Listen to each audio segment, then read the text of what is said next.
So here's the tutorial on where you can sell your Canva design. But before we start, you can click on my link down in the description to try out Canva Pro. As you can see, we're now in the Canva homepage. Over here, you can choose from different templates to create your design with.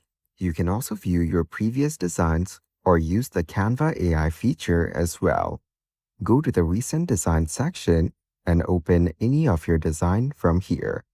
Then, go to the top right corner and tap on Share. From here, you can choose how you want to share this design. You can also download the design if you want to. Go back and tap on Template Link as shown. Anyone with the link can use this design as a template. Now open another tab and go to Etsy.com. Once you're in the Etsy homepage, go to Shop Manager at the top right. Over here, fill in all the necessary details required. For example, your shop name, how you will get paid, billing info, and more. This way, you can sell your Canva designs using this platform.